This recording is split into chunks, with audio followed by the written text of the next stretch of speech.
The champion hadn't lost in 11 years, 43 fights, 43 finishes, and tonight, in front of 500 people, he pointed at the janitor. Not a fighter, not a challenger. The janitor, the quiet man with the gray shirt and the calloused hands who'd been fixing a lighting cable in the corner, pretending he didn't exist. The crowd laughed. The executives laughed louder. Nobody laughed after the bell rang. One movement, less than a second. And the most feared striker in the room was staring at the ceiling, blinking at the lights he'd never noticed before. The janitor straightened his collar and walked back to his cable. He never said a word. If you're new here, subscribe right now and hit that notification bell, because this channel is where the stories nobody believes actually happened. Drop your city and country in the comments. I want to see how far this story travels. And if it hooks you in the first 5 minutes, smash that like button. It tells me to keep going. Now, let's start from the very beginning. The charity gala had been Evelyn Harper's idea, not the fighting. That part had evolved organically, the way corporate entertainment always did when enough money and ego occupied the same room. The original plan was straightforward.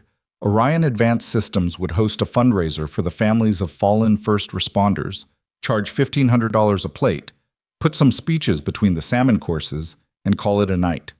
Good optics. Clean headline. Tax deduction filed by Thursday. But Evelyn had underestimated Victor Hale's talent for turning a dinner into a performance. Victor was Orion's chief strategy officer, and he had the kind of smooth, rehearsed charm that worked perfectly in boardrooms and disastrously in real conversations. He'd arranged for Damon Steele, professional mixed martial artist, 11-year undefeated record, current face of 3 separate sports supplement brands, to attend as a special guest.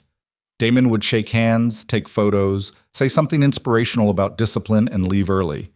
That had been the plan. By 9:15, Damon was shirtless in the center of the Orion lobby, which had been hastily cleared of its cocktail tables, and 2 of his training partners lay on the marble floor with the glazed expressions of men who had briefly left their bodies. "Anyone else?" Damon called out, turning slowly with his arms spread wide. His voice carried that particular quality of a man who had never once, in his adult life, been told to stop. The crowd of executives, investors, and city officials stood back in a rough semicircle. Some were filming. Most were laughing, the kind of hollow, performative laughter that said, "I'm enjoying this," while their eyes said, "I hope he doesn't look at me." Victor stood near the back with a champagne flute, watching with quiet satisfaction. Evelyn watched from the second-floor mezzanine, one hand resting on the railing, her expression professionally neutral. She'd learned years ago that showing discomfort in a room full of men who expected discomfort was the fastest way to lose whatever ground you'd spent months gaining. Still, this felt wrong in a specific way she couldn't yet name. The maintenance supervisor was working the far wall when it started. Ethan Cross had been assigned to the secondary lighting panel, a junction box behind a decorative column that had been throwing irregular voltage spikes all week and twice nearly blew a circuit during rehearsals. It wasn't complicated work, but it required attention, and Ethan was giving it exactly that. Head down, flashlight clenched between his teeth, one hand tracing the wire bundle while the other held a diagnostic meter. I was 41 years old. He had a son named Marcus who was 9. He drove a 2009 pickup truck with a cracked dashboard and 190,000 miles on it, and he made his lunch at home every morning because the cafeteria charged $6 for a sandwich that wasn't worth $4. He had been at Orion Advanced Systems for 14 months. Nobody knew much else about him because nobody had ever asked. He heard the crowd shift before he looked up. Sound patterns were something his nervous system cataloged automatically, the way other people cataloged faces or melodies. A crowd applauding sounds different from a crowd reacting to pain, which sounds different from a crowd doing something it's not entirely comfortable with but hasn't decided to stop yet. This was the third one. He set the diagnostic meter on top of the junction box and turned around. Damon Steele was pointing at him, not vaguely in his direction. At him, specifically. The finger was extended, the arm was straight, and the room's collective gaze had rotated like a compass needle swinging toward north. "You," Damon said. "Cable guy. Yeah, you. Come on out." Ethan didn't move immediately. He looked at Damon for a moment. The posture, the placement of his feet, the way his right shoulder sat slightly lower than his left. And then he looked at the crowd. The executives with their phones raised. Victor Hale's small, satisfied smile. He understood the geometry of the situation in about 2 seconds. Pass, Ethan said, and turned back to the junction box. The laughter that followed was worse than the silence. It had texture, the specific cruelty of a room deciding someone was beneath engagement rather than above it. Hey, Damon's voice had sharpened. I'm talking to you. I know. Ethan didn't turn around. I'm busy. Thad. Victor materialized at Damon's shoulder with the practiced invisibility of a man who'd spent his career moving between other people's confrontations without being responsible for any of them. Give him a break, Damon, Victor said, loudly enough for the room to hear, quietly enough to sound reasonable. He's just doing his job. The emphasis on just was surgical. Damon heard it. The crowd heard it. Ethan heard it. One round, Damon called out. Just for the cameras. You can go back to your cables after. Ethan's hand paused on the wire bundle for one breath. Then he closed the junction box, stood up, and turned around. The crowd noise shifted again, surprised this time, with an undercurrent of anticipation that made the room feel smaller than it was. He walked to the center of the cleared floor. He wasn't particularly tall. He wasn't visibly muscled in the way people expected from someone who was about to do something. He had a maintenance supervisor's build, lean, functional, unremarkable. A face with some weather in it, hands that looked like they'd fixed a lot of things. He stopped about 6 feet from Damon and waited. Damon looked at him the way you look at something you've misidentified. A brief flicker of recalibration before confidence reasserted itself. You sure about this, old man? Sure enough, Ethan said. The improvised match had no referee, no rules, and no timer. Someone had pushed the cocktail tables to the edges of the room, and the marble floor gleamed under the event lighting, which Ethan had, 30 minutes ago, balanced to 4200 Kelvin because the original warmth was washing out the stage colors, and nobody had asked him to fix it, but he'd fixed it anyway. Damon rolled his neck, bounced twice on the balls of his feet. 11 years of competitive fighting had given him a pre-fight ritual that was as automatic as breathing, the loosening, the centering, the mental reset that put him in the space where opponents stopped being people and started being problems to solve. He studied Ethan the way he'd studied thousands of opponents. Looked for the tells, weight distribution, hand position, eye focus, breathing rate, the usual markers. He found almost nothing. The maintenance man was standing with his hands loose at his sides, weight balanced, breathing steady. No fighting stance, no visible preparation, just standing, the way you'd stand waiting for a bus. Untrained, Damon's brain registered. Or crazy. He decided it didn't matter either way. He launched his opening combination, a jab to create distance measurement, a cross to test reaction time, and then the kick, the one that had ended 12 professional careers, a right leg round kick, targeting the left temple, thrown at a velocity that most people couldn't track, and nobody in this room would be able to. The kick hit air, not deflected, not blocked, not absorbed. Ethan wasn't there. He'd moved. Not backward, not sideways in the way most people instinctively dodge, but inward, inside the arc of the kick, at the precise moment the leg was extended and carrying no power, to the dead zone that only existed for a fraction of a second and that Damon had never, in 11 years, had anyone find. The crowd made a sound that wasn't quite any sound Ethan could name. Surprise had a component of sound, confusion had a component, and they'd collided into something new. Ethan stood 18 inches from Damon's chest. Neither man had touched the other. Damon stepped back. Reset. His jaw was tight. His eyes had changed. Lucky, he said. Okay, Ethan said.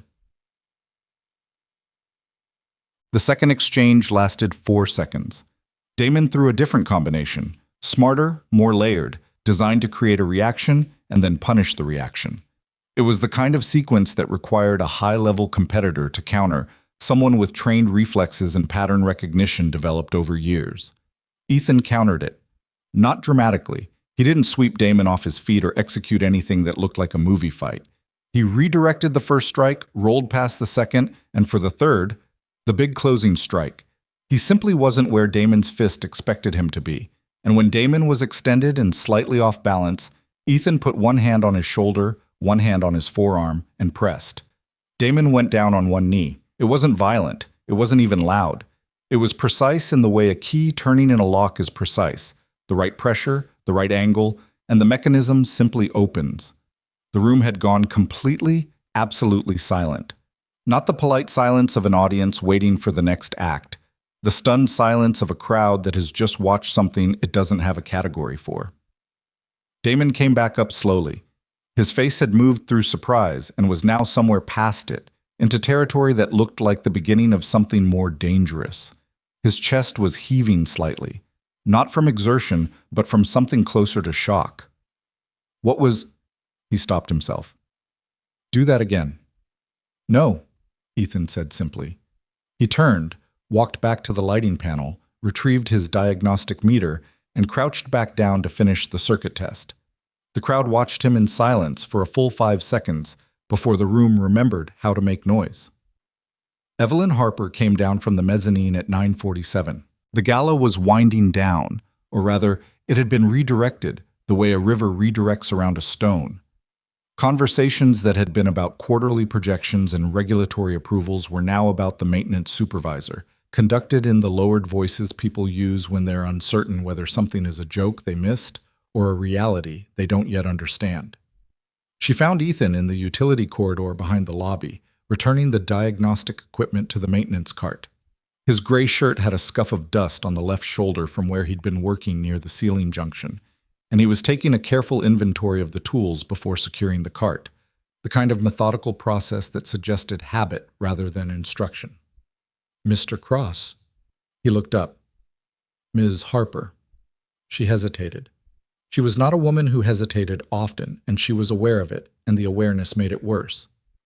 That was an unusual evening. Bit of a distraction, he agreed. He checked a voltage tester, clicked it once, stored it. Are you all right? He glanced at her with the mild expression of someone who has been asked a question they weren't expecting.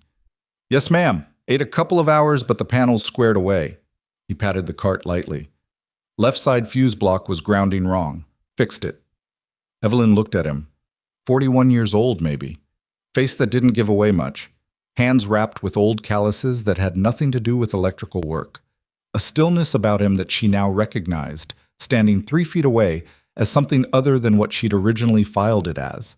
She'd filed it as unremarkable. She was reclassifying. Where did you learn to? Night school, he said. She paused. His expression hadn't moved. The electrical work? Yeah, a brief pause. The electrical work. He pushed the cart toward the storage room, and she watched him go. And for the first time in 14 months, she realized she had no idea who she'd been paying to fix her lights. The next morning at Orion Advanced Systems started the way most mornings did. The slow motion awakening of a building, the coffee machines running, the card readers clicking through the lobby, the low conversational tide that accompanied 800 people settling into their workday. But something had shifted in the building's social atmosphere in the way that pressure shifts before weather. People were talking, but differently. Clusters of employees in hallways broke apart when Ethan rounded a corner, then reformed behind him, heads together. He noticed. He'd been trained to notice things like that before it was officially called training. He was in the basement by 6:15, the sublevel that housed the HVAC control systems, the electrical distribution panels, and the secondary server cooling infrastructure. Nobody came down here voluntarily.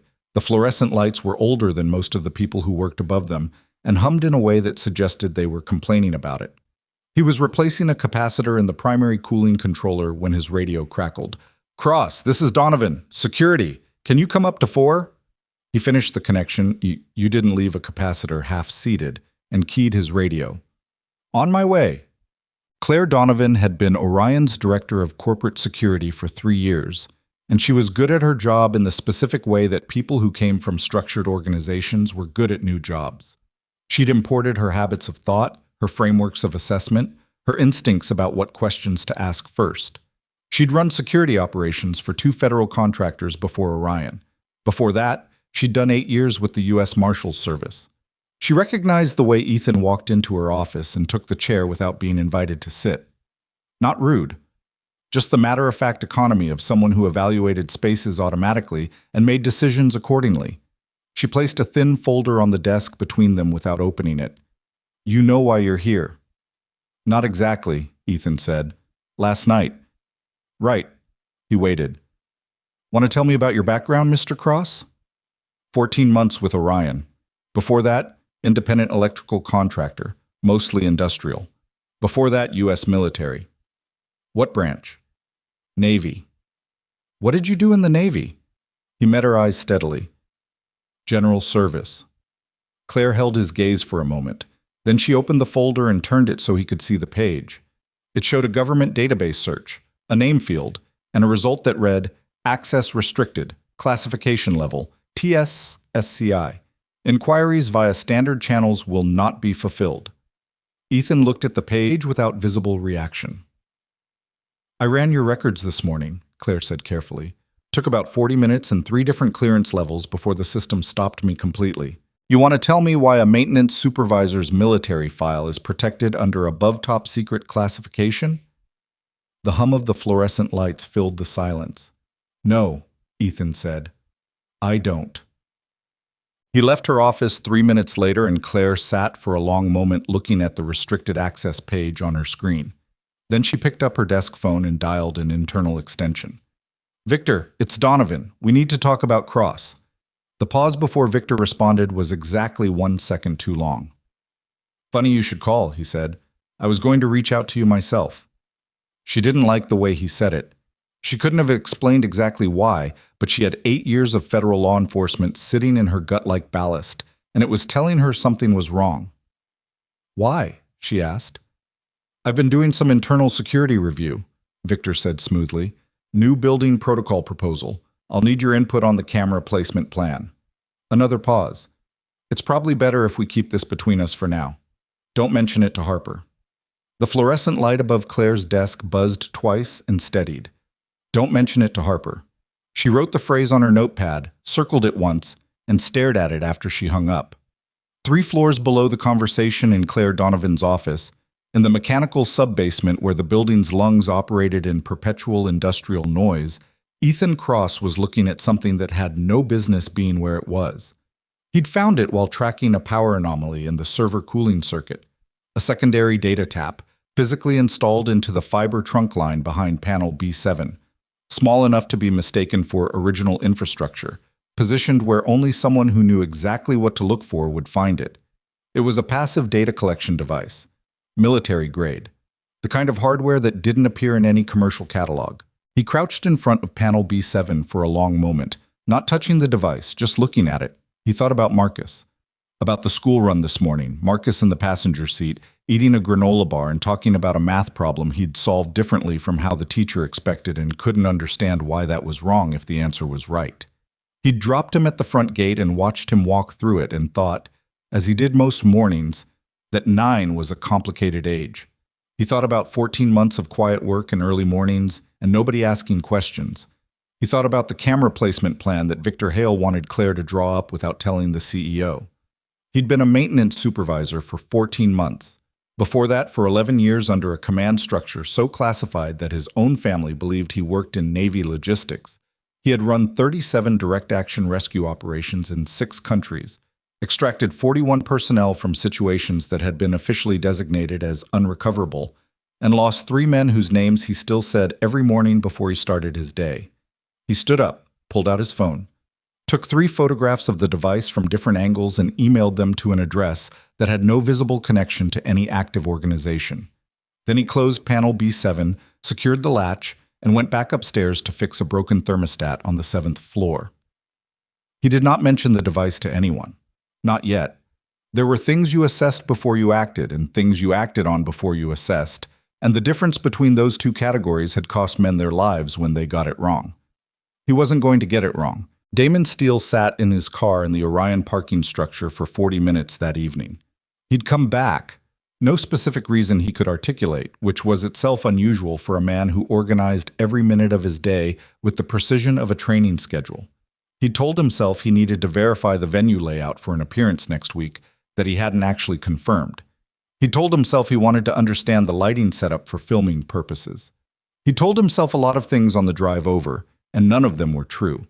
He was in the parking structure because he couldn't stop thinking about 18 inches. That was the distance between him and the maintenance worker after his kick had connected with nothing. 18 inches, less than half a second, inside the dead zone of his most reliable finishing technique. He'd fought professional fighters who'd never found that zone. He'd fought men who'd trained specifically to counter his kick, who drilled against it hundreds of times, and not one of them had stepped inside it. The maintenance worker had stepped inside it without appearing to try. His phone buzzed. Victor Hale. He let it go to voicemail. Victor had called twice already today, both times to tell him, in the careful language of someone who considers themselves subtle, that Ethan Cross had embarrassed him publicly, that it couldn't stand, that a rematch under different circumstances would restore what had been lost. Damon knew what Victor wanted. Victor wanted a weapon aimed at someone who was inconveniencing him. What Damon couldn't figure out was why. He started his car, and as he pulled out of the space, his headlights swept across the building's lower level. The maintenance entrance, the loading dock, the small window of the sub-basement. A light was on down there. He drove away. 3 days later, the federal government's large-scale security alert system registered an anomalous encrypted transmission routed through Orion Advanced Systems' secondary network infrastructure. The alert went to exactly 3 people. One of them no longer worked for the government. One of them was Ethan Cross. His phone vibrated twice on the nightstand at 2:17 a.m., waking him instantly and completely, the way years of training had rewired his sleep into something operational rather than restorative. He read the message. He sat on the edge of the bed in the dark for a moment, elbows on knees, hands loose. In 11 days, Orion Advanced Systems would host the public launch of its most significant defense technology contract. 500 attendees, 6 government officials with Secret Service details. A building full of people who had no idea that the man Victor Hale had spent 4 weeks compromising their security infrastructure was preparing to walk them into. Ethan dressed in the dark, careful not to wake Marcus down the hall. He needed to look at those camera placement plans. The camera placement plans were not filed where they were supposed to be. Ethan discovered this at 3:40 in the morning, standing in the maintenance office on sub-level 1 with a flashlight and a company-issue access card that technically didn't authorize him to be in the room. The filing system for security infrastructure documents was supposed to follow Orion's standard protocol: physical copies in the security director's cabinet, digital copies on the restricted intranet server, revision history logged automatically, clean chain of custody, easy to audit.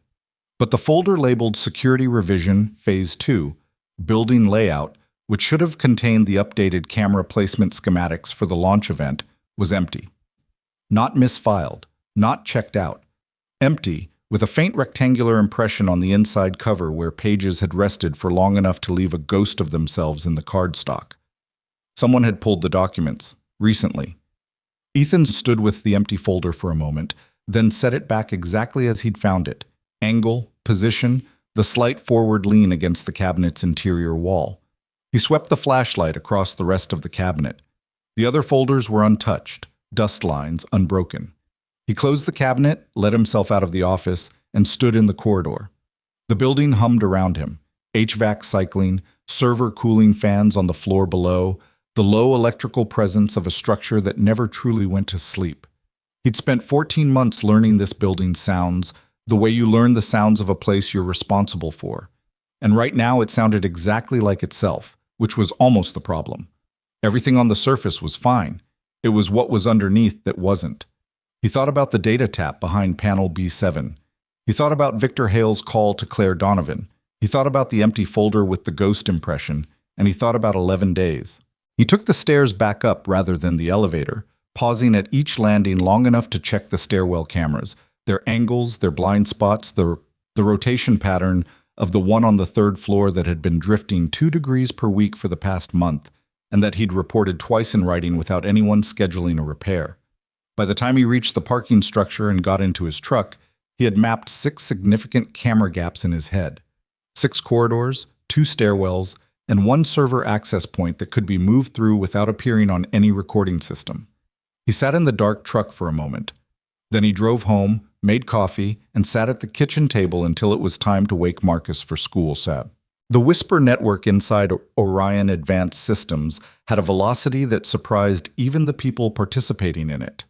By Tuesday morning, 3 days after the charity gala, Ethan Cross had acquired a reputation that was entirely disconnected from anything he'd actually done or said, which was generally how reputations formed in large organizations. In the version circulating through the marketing department, he'd knocked Damon Steele unconscious. In the version the IT team was passing around, there had been a weapon involved, though the details shifted depending on who was telling it. The facilities staff, who actually knew Ethan and had worked alongside him, said less than anyone. Not because they knew more, but because they'd observed something they hadn't quite filed yet. That the man they'd shared break rooms and equipment carts with for over a year had a quality they'd noticed but never named. And now that it had a context, the naming felt overdue. Martinez, one of the senior electricians, put it plainest. He said it to the building engineer while they were eating lunch in the basement break room on Tuesday afternoon. And he said it quietly, the way you say things you're not entirely sure are yours to say. You know what's strange? I've worked with a lot of people, and sometimes you meet someone and they're, I don't know, switched off kind of, like they're running at 10% and they know it, and you don't know why, but they do. He paused, turning his coffee cup. Cross always felt like that to me, like there's this whole other thing running underneath. The building engineer didn't say anything, which was agreement. Ethan, 2 floors above them, was replacing a motion sensor in the executive corridor and had no idea any of this was happening, or if he did, gave no indication of caring. Victor Hale called Damon Steele again on Tuesday evening, and this time Damon picked up. I need a favor, Victor said. You said that last time. And you did it, and it didn't go the way either of us expected. This is different. Damon was in his gym, working the heavy bag alone, phone on speaker. His knuckles were taped. The bag was older than most of his equipment and had a slight leftward lean from years of being hit harder on one side. What kind of favor? A conversation, that's all. Victor's voice had the quality of someone choosing words from a curated selection. With Cross, a direct conversation, on your terms, in a setting that isn't a company event. The bag swayed. Damon stopped it with both hands and held it. You want me to threaten him, Damon said. I want you to convey that certain situations have a preferred resolution. That's the same thing, Victor. A pause. He's going to cause problems for the launch. For all of us. What kind of problems? The kind that come from someone who has access to infrastructure they shouldn't be looking at, and a history they're not being transparent about. Damon released the bag and picked up the phone, taking it off speaker. He walked to the water station along the wall. What did you find on him? That's the issue, Victor said. We can't find anything. His records are blocked at a level that doesn't exist for a maintenance worker, which means he isn't one. Or at least that isn't all he is. Damon drank his water slowly and thought about 18 inches and the dead zone in his kick that no one had ever found. He could have just had a good night, Damon said. You don't believe that. He didn't. What do you actually want, Victor? Apply pressure, see what moves, that's all. After he hung up, Damon stood in his gym for a long time, looking at the heavy bag. He'd been in the sport long enough to know the difference between someone who was technically skilled and someone who had a different kind of training entirely. Technical skill had a shape, combinations, timing, footwork patterns. You could recognize if you'd seen enough of them. Damon had seen thousands of trained fighters. Ethan Cross didn't have that shape. He had something older, something that had been trained for a context where the objective wasn't winning a match. Damon had seen it once before, in a sparring session with a Delta Force operator at a training camp in Colorado. The man had been polite, quiet, and had made Damon feel for the first time in his career like he was playing a game that the other person wasn't playing. He almost called Victor back to say no. Almost. The confrontation happened on Wednesday at 11:20 a.m. in the 4th floor corridor outside the server room, and it did not go the way Damon had planned, largely because he hadn't fully committed to a plan in the first place. Ethan was coming out of the server room with a cable management kit when Damon came around the corner, and both men stopped with the slightly awkward recognition of people who've been thinking about each other without expecting to meet. Damon recovered first. We need to talk. About what? Ethan kept his hands visible, cable kit hanging from his left. About last Friday. Damon's voice was controlled, but there was something underneath it that wasn't. I want to know who you are. You know who I am. No, I know what they told me you are. He stepped slightly closer. Not threatening exactly, more like removing the social distance that allowed polite pretense. I've trained with a lot of people, Cross. Good people, experienced people, and nobody in 11 years has moved on me the way you did. Nobody. Ethan looked at him without visible discomfort. Good night. It wasn't a good night. Damon's jaw tightened. You stepped inside my dead zone. Without hesitating, without thinking about it. You were already there. A woman from accounting walked past them with a coffee cup, slowing slightly at the tension before deciding she hadn't seen anything and moving on. Ethan waited until her footsteps were gone. What do you want from this conversation, Steele? The truth? Which one? Damon blinked. What? There's usually more than one. Which truth are you here for? It wasn't hostility. It wasn't deflection. It was something else. A quality of directness that was almost clinical, the kind that came from spending years in situations where precision of language was not a nicety but a survival tool. Damon tried a different angle. Victor Hale thinks you're a problem. Ethan's expression didn't change. I know. He asked me to I know what he asked you. Ethan shifted the cable kit to his other hand. Did you agree? Damon didn't answer immediately, which was its own kind of answer. Victor's running something, Ethan said quietly. I don't know the full shape of it yet, but he's been modifying building security infrastructure for 3 weeks, and the changes aren't for protection. They're for access. He paused. You're being used as a distraction. I'm not sure you know that. Damon stared at him. The corridor hummed with filtered air and distant office noise. Why would you tell me that? Damon asked. Because you asked for the truth. Ethan picked up his kit again. And because I need you to stop being his instrument. I've got enough problems in this building without managing you too. He walked away down the corridor, and Damon stood watching him go with the specific expression of a man whose map of a situation has just been redrawn without his permission. Claire Donovan spent Wednesday afternoon doing something that her professional instincts told her was correct and her institutional loyalty told her was premature. She started documenting. It began with the conversation she'd had with Victor, the specific phrasing of keep this between us, don't mention it to Harper, and expanded outward through a careful review of the security system change logs, which she had access to as director and which she had not, until now, been examining with any urgency. What she found was methodical and quiet and very deliberate. Over a period of 22 days, 17 modifications had been made to Orion's building security protocols. Camera schedules adjusted, access log archival intervals extended, which meant recordings overwrote themselves faster, leaving a shorter trail.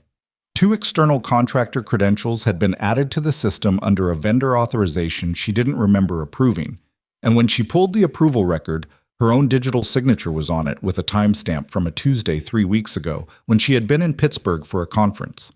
Someone had used her credentials remotely. She sat with that fact for about 30 seconds before she picked up her desk phone, started to dial Evelyn Harper's office, and then set it back down. If Victor had already used her credentials once without her knowledge, her communication might not be as private as she assumed. She needed to think about how to move carefully. She wrote 3 pages of notes by hand, which she had not done since her marshal's days.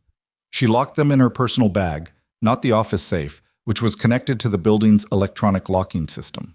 Then she went looking for Ethan Cross, because she had a feeling he already knew most of this, and she wanted to know how long he'd known it, and whether he'd been planning to tell anyone or simply handle it himself. She found him in sub-level 2 at 4 in the afternoon, calibrating a pressure sensor in the fire suppression system. How long have you known? She asked, without preamble. He glanced up at her, seemed to assess something. Which part? The access logs, the credentials, the camera gaps. He returned his attention to the sensor, made a small adjustment with a flathead screwdriver. Camera gaps? About 6 weeks. The credentials? A little over 2 weeks. He paused. I found the tap behind B7 11 days ago. Claire stared at him. There's a physical tap on the fiber trunk? Panel B7. Passive collector? Military grade. Probably been active for a month, maybe longer. Cross, She kept her voice level by effort. Why didn't you report this? To who? He said it without sharpness, just as a genuine question. She opened her mouth and closed it again, because the answer, to me, to Harper, to building security, dissolved when held up against the information she'd spent the afternoon collecting. If Victor had compromised her credentials, her communication channels, the logging systems, then reporting through standard channels was potentially reporting directly to the problem. To someone outside the building, she said finally. Working on it. He stood, returned the screwdriver to his kit, looked at her. You found the credential forgery? Yes. Then you understand why I haven't knocked on Harper's door. She did. She didn't like it, but she did. What's the timeline? The launch is in 9 days. 9 days, he agreed. And whatever Victor's built into this building, it activates for the launch. The attendee list is public. Government contractors, 6 federal observers, the Defense Procurement Board. That's why the launch matters. It's not about the product. Then what's it about? Ethan looked at her for a moment. Access. To the right people in the right contained space, all at once, with compromised security they trust, and a cover story that explains every anomaly. He paused. He doesn't need to steal the technology. He needs the technology as the reason everyone shows up. The fire suppression system clicked softly in the wall beside them. Claire felt something move through her chest that was adjacent to fear, but cleaner. The specific alertness of a federal investigator who has just identified the geometry of a threat. What do you need? She asked. Ethan picked up his kit. Right now? I need you to not change your behavior toward Victor. Not 1 degree. He's watching whether you react to what you found. And if you react, we lose the window. And what window is that? The one where he still thinks this building is completely under his control. He moved toward the stairwell door. I'll be in touch. Cross. She said it before she'd decided to. He stopped. She said the thing she'd been building toward since Tuesday morning. Your file. The classification. What level are we actually talking about? The stairwell door was propped open with his foot. The basement light caught the edge of his face. The kind, he said, where the people who could tell you aren't allowed to confirm they know who I am. He let the door close behind him. Evelyn Harper had a 7 o'clock dinner with the head of Orion's defense contracting division, and she arrived at the restaurant 7 minutes late because she'd been at her desk rereading Ethan's employment file, which told her almost nothing. A basic background check, standard certifications, a 2-paragraph reference from a previous employer that gave a name and contact number she now realized she'd never verified. The restaurant was the kind of place where important conversations were held under the cover of ambient noise and good wine, and Evelyn was good at those conversations. She'd built a company with them. She knew how to present without revealing, how to negotiate without conceding, how to listen to what was said between what was actually said. But tonight she was distracted, and she knew it, and it frustrated her.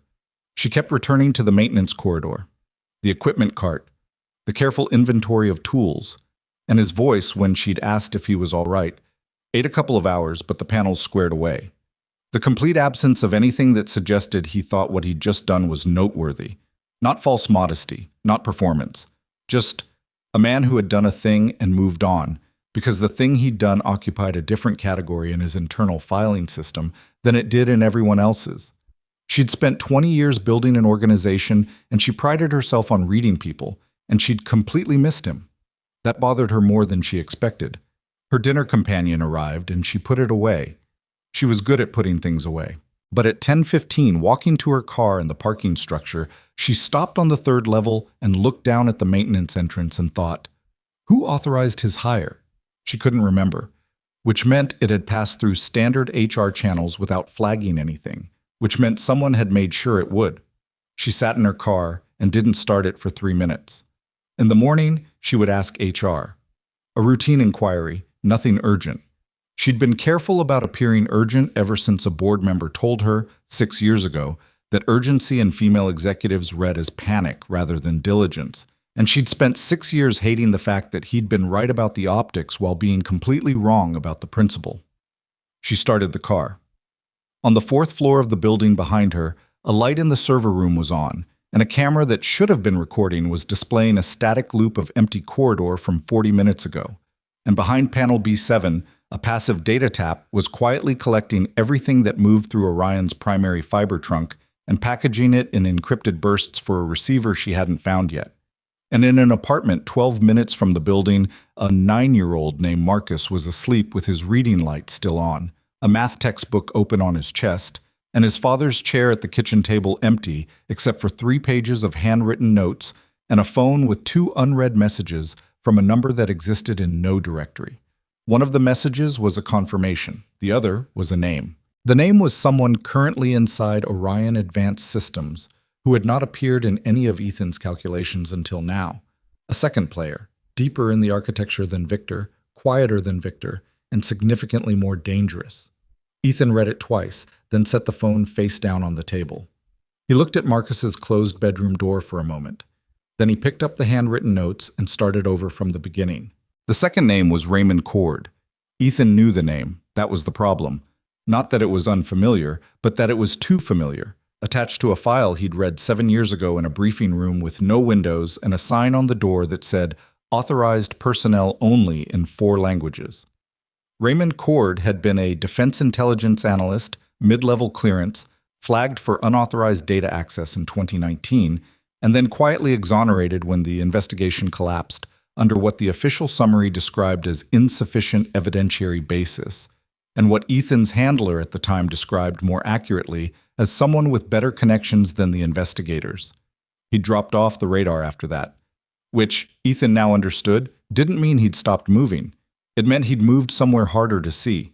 He sat at the kitchen table until 4 in the morning, and when he finally put the notes down, he'd mapped the structure twice and didn't like either version.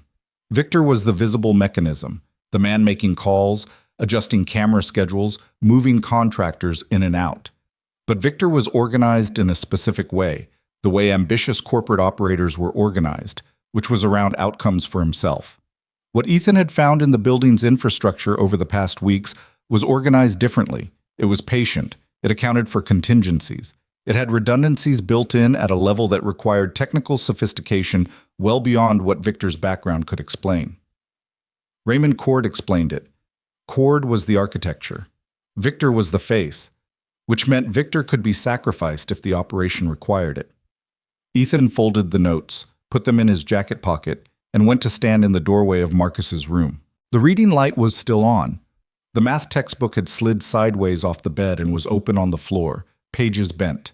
He straightened it without waking his son, turned off the light, and stood in the dark for a moment listening to the sound of a 9-year-old sleeping. Then he went back to the kitchen and started making calls. Launch day -6. The building felt different when Ethan arrived at 5:45 Wednesday morning. Not obviously. The lobby was the same, the card readers worked the same, the elevator had the same slight shudder between floors 2 and 3 that he'd been reporting for 2 months. But the building felt different the way weather feels different before it turns, a change in pressure rather than temperature. He'd been in enough pre-operation environments to recognize it. The quiet before a thing begins has a specific quality. He went directly to sublevel 2. The data tap behind panel B7 was gone. He stood in front of the open panel for a moment, flashlight on the empty mounting bracket. The tap had been removed cleanly, the mounting adhesive cut rather than pulled, leaving a precise rectangular border. Professional removal. Whoever had taken it hadn't been in a hurry and hadn't been careless. They knew he'd found it. Or they were done with it. He couldn't tell which yet, and the difference mattered enormously. He closed the panel and took the stairs to the 4th floor, where Claire Donovan was already at her desk at 6:10 in the morning with the look of someone who hadn't been home. "B7's clean," he said from the doorway. She looked up. There were 2 coffee cups on her desk, one empty, one half full. "When?" "Sometime between yesterday afternoon and now. Professional job." She was quiet for a moment, processing. "They're closing the loop, or shifting to a different collection method." He stepped into the office, closed the door. "I need access to the external contractor credential log. The full version, not the summary." "I can pull that." "Without it showing in the access history." She held his gaze. "That's a harder ask." "I know. How do you know it won't show?" "I don't, definitively. But if Cord's running the technical architecture, he'll have a log monitor that alerts on unusual access patterns. Security directors pulling contractor data at 6 in the morning falls outside normal. If it flags, they know you're looking." Claire was very still for a moment. "You said Cord. Raymond Cord?" Ethan looked at her. "I know that name," she said carefully. "Not personally. From a federal case I was adjacent to years ago in the Marshals. The name came up in a financial crimes investigation and then disappeared from the files about 6 weeks in." She set down her coffee cup. "How do you know that name?" Classified context, he said. Cross, if I could tell you more, I would. He said it without impatience, just flat and direct. Right now, the only thing that matters is that Cord is more dangerous than Victor by a significant margin, and he knows this building has been examined. That changes our timeline. To what? Whatever was planned for launch day might move earlier. The air conditioning clicked on in the ceiling, and they both heard it as punctuation. How much earlier? Claire asked. I don't know, which is the part I'm working on. She pulled her keyboard toward her and started typing, slowly and deliberately. Give me 20 minutes. I'll get you the contractor log in a way that doesn't flag. He nodded and moved to leave. Cross. He stopped. She didn't look up from the screen. Whatever you were before this, whatever those sealed records cover, I need you to be that now and not later. He didn't answer, which she was beginning to understand was its own kind of answer, and it was sufficient. Victor Hale arrived at 8:15 and spent his first 40 minutes in his office with the door closed, which was unusual. Victor was the kind of executive who kept his door open because an open door signaled confidence and invited the casual interactions that he used to gather information and maintain the impression of accessibility. A closed door from Victor meant something had changed in his calculus. At 9 o'clock, he walked to the executive conference room and spent an hour with three men that Ethan, watching from a maintenance corridor through a ventilation sightline, didn't recognize from the company directory. They weren't wearing visitor badges. They'd come in through the loading dock entrance, which was on the building's west side, and ran through a camera gap that Ethan had identified 6 weeks ago and reported twice without resolution. He watched the meeting for as long as he could track it: body language, positioning, the general tenor of who deferred to whom. Victor was not the senior person in the room. That much was clear from the first 30 seconds. One of the three men, heavy-set, older, with the specific stillness of someone who'd spent decades not needing to perform authority, said very little, and the other two watched him constantly. Cord, Ethan thought, or someone reporting to him. The meeting broke at 10:14. The three men left through the same route they'd arrived. Victor remained in the conference room for 6 minutes after they left, sitting at the table with his hands flat on the surface, staring at the middle distance. He looked, for the first time in Ethan's observation of him, like a man who wasn't in control of something he'd believed he was in control of. Damon Steele showed up at 11. Ethan heard about it from Martinez before he saw it. Martinez radioing from the lobby level that there was a visitor in reception asking for Cross specifically, not security, not HR, Cross, and that the visitor was large and recognizable and had the word Steele on the back of his jacket. Ethan considered it for about 4 seconds and then went to the lobby. Damon was standing near the reception desk with his hands in his jacket pockets. He'd dressed down. No sponsor branding, no training gear, just a dark jacket and the face of someone who'd made a decision in the car on the way over and was still deciding whether it was a good one. I need to talk to you, Damon said. We talked yesterday. Victor called me again last night. Different ask this time. He glanced at the receptionist, who was trying very hard to look like she wasn't listening. Not here. They took it to the loading dock, which was empty and had the kind of ambient industrial noise that made it a poor environment for surveillance.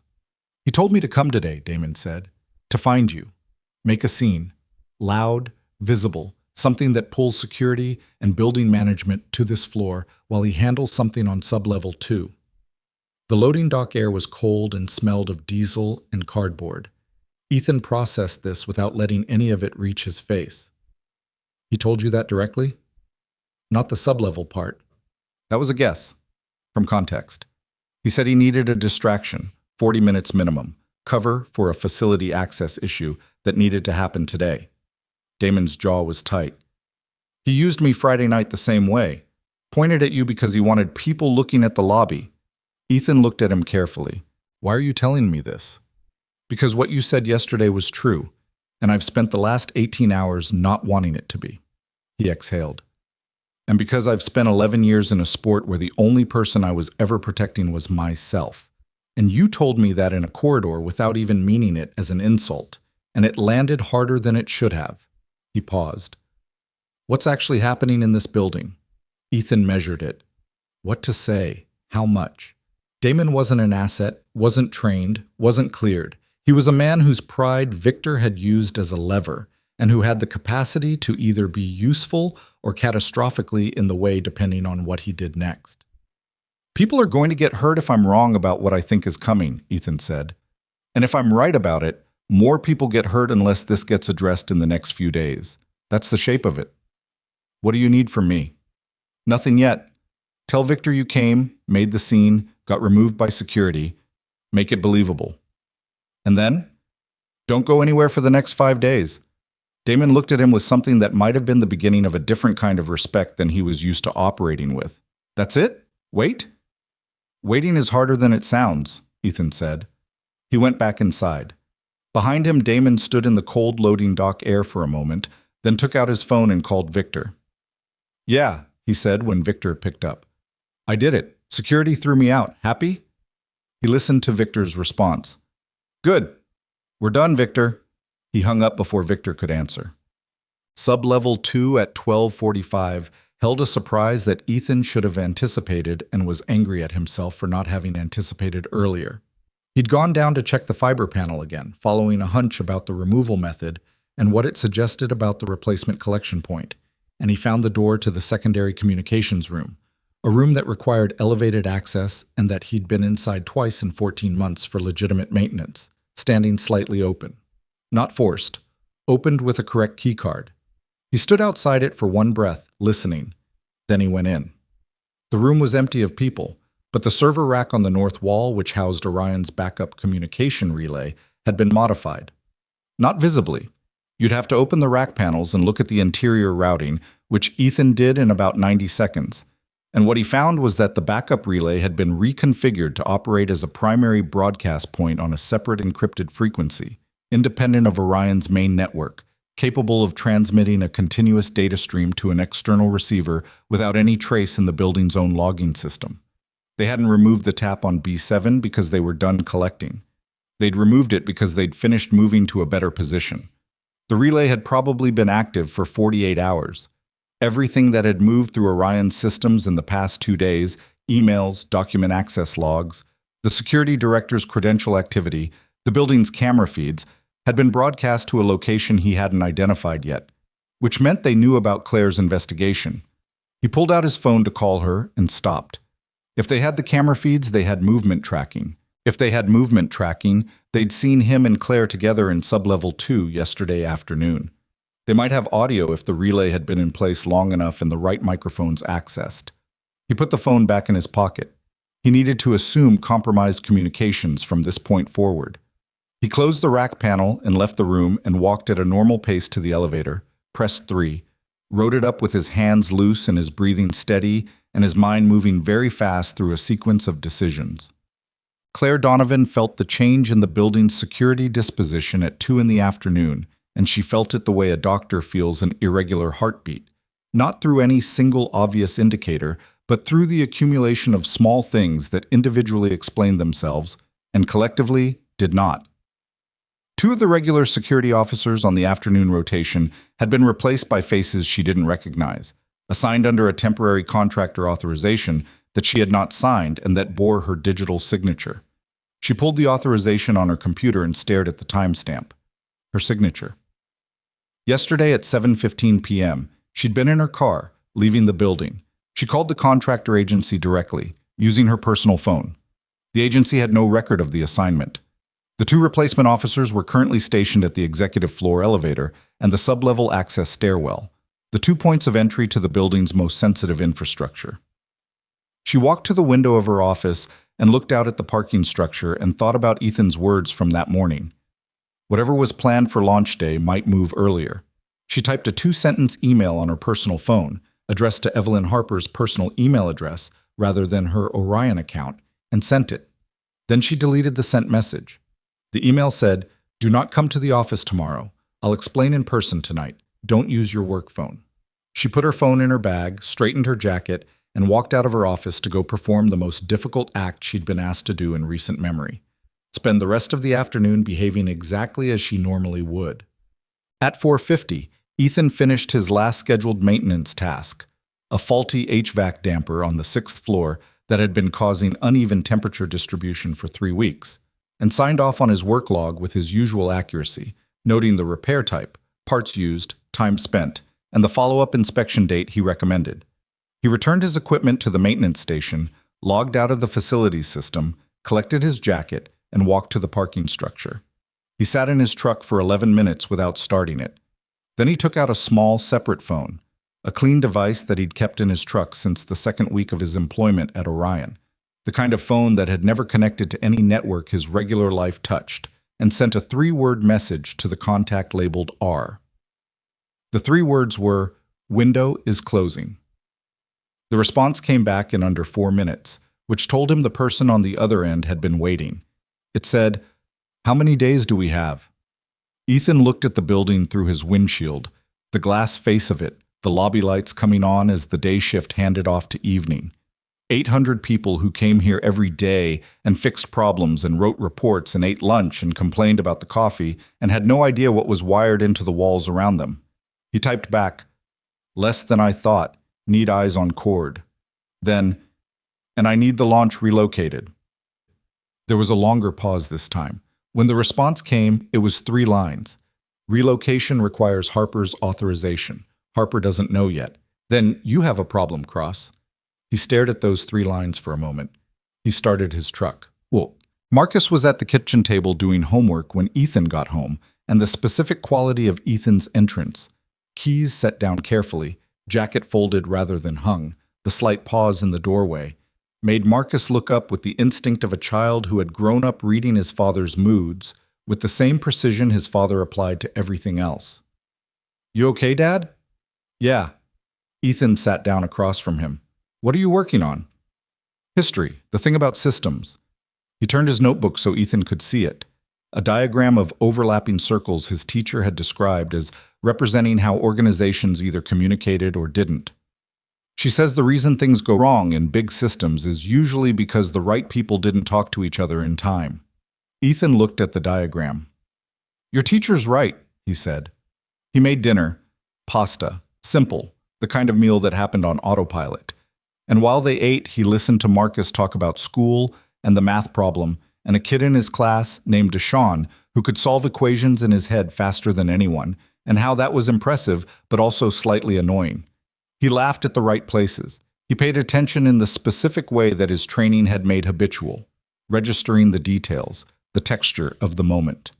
At 8:15, he drove Marcus to his grandmother's house and said he had an early work situation and might need a few days.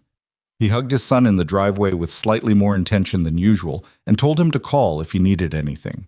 Marcus said, "I know, Dad," in the patient tone of a 9-year-old who had heard this before and understood it meant something without knowing what. On the drive back, Ethan made one call on the clean phone. It rang twice. "I need a meeting with Harper," he said when it was answered. "Tonight, in person, not at Orion, not at her home, somewhere between. I need you to arrange it without using any communication channel that runs through Orion infrastructure." A pause on the other end. "That's a significant ask." "I know." "She's going to want to know who's asking." Ethan paused at a red light. "Tell her the maintenance supervisor needs 20 minutes and she'll understand why when she gets there." He pulled through the intersection and the city moved around him, its usual nighttime business of lights and motion and 10,000 separate lives going about their separate evenings, none of which had any relationship to what was being arranged in this car, or what was wired into the walls of a building 10 minutes north of here, or what was going to happen in 3 days if the right people didn't talk to each other in time. The meeting was set for 10:30 at a coffee shop 12 blocks from Evelyn Harper's home. She was already there when Ethan arrived. She'd come alone, without her usual attentiveness to appearance, jacket thrown over the suit she'd been wearing all day, and she looked at him from across the room with the expression of someone who has already decided they are past the point of pretending they aren't alarmed. He sat across from her and didn't order anything. "Tell me," she said. So he did. Not everything, but the architecture, Cord Victor, the relay in the secondary communications room, the replaced security officers, the contractor credentials forged under Claire's signature, the camera gaps, the data collection that had been running for over a month. He laid it out in the order that made the structure clear, the way you briefed a command element, situation, threat, timeline, required decision. He spoke for 9 minutes. She didn't interrupt. When he finished, she sat with it for a long moment. Around them, the coffee shop had its ordinary late evening life. A couple arguing quietly near the window, a student with headphones and 3 textbooks, the hiss of the espresso machine behind the counter. "Why are you telling me this?" Evelyn asked. Her voice was controlled, but he could see the effort it was taking. "You've known parts of this for weeks. Why now?" "Because the relay going active means they know I'm looking, which changes the risk profile for everyone in that building if this runs to the original timeline. The launch. The launch needs to be relocated or postponed." She was quiet again. "Then, if I do that, I tip them off." "You tip Victor off." Cord reads it differently. He reads it as exposure, and he pulls back. His operation only works with the cover story intact. "And if he doesn't pull back?" Ethan held her gaze. "Then we're dealing with something more serious than corporate espionage, and you want federal response in place before it gets to that." The couple near the window had stopped arguing and were now sitting in the specific silence of people who've run out of words. The student turned a page. Evelyn looked at her hands on the table, then back at him. "Who are you, Ethan?" He'd been waiting for a version of that question since the charity gala. He'd had various answers prepared. He chose the simplest one. "Someone who can't let this building fill up with people if what I think is going to happen actually happens," he said. She looked at him for a long time with the expression of a woman who had built something from nothing and understood, perhaps better than most, what it cost to protect a thing you'd made. "What do you need from me?" she asked. "Authorization to work with Claire, access to the contractor log without routing it through internal systems, and the launch moved." He paused. 48 hours. That's all I'm asking." She didn't answer immediately. She picked up her coffee cup, found it empty, set it down. "If I'm wrong," Ethan said, "you lose 48 hours in a press cycle. If you're wrong—" He stopped. "I know what happens if I'm wrong," she said quietly. "I've been running a company for 20 years. I know what wrong looks like." Outside the window, a car passed in the wet street, its headlights briefly illuminating the room and then gone. 48 hours, she said, "and then I need to know everything." He nodded. She stood, put on her jacket, and looked down at him with something that might have been the beginning of trust, or might have been the specific respect you develop for something you don't fully understand but have decided to stop underestimating.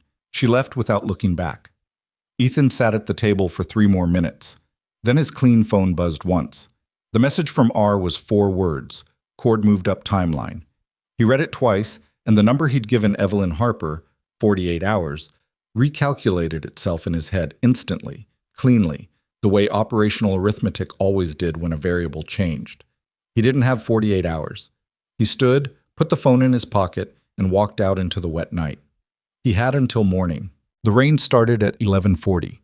Ethan heard it before he felt it, the sound of it hitting the roof of his truck in the parking lot outside the coffee shop, a sharp, irregular percussion that shifted to a steady hiss as he sat with the clean phone in his hand and ran through the arithmetic one more time. Cord had moved the timeline, which meant either the relay had already transmitted enough of what it needed, or something had spooked him, or both. The most dangerous thing about a careful man accelerating was that careful men didn't accelerate without reason, and the reasons were rarely good. He called Claire on his personal phone first because Claire's phone had already been compromised in the sense that Cord knew she was looking. A second call from him to her didn't change the risk profile materially. She picked up on the first ring. "I know," she said before he spoke. "How?" "One of the replacement security officers just tried to access the physical key lock box for the sub-level server room. Standard duty officers don't have authorization for that room. I'm watching him on camera right now." "Where is he?" "3rd floor. He stopped when he found the lockbox requires a secondary code he doesn't have." A pause. "He's on his radio." "Pull back from your office. Now. Don't lock up. Don't shut anything down. Walk out like you're going to the bathroom, and don't go back." "Ethan, Claire." He said it once, flat. A brief silence. "Okay. Building entrance on the east side, ground level, 12 minutes. He was already driving. "What?"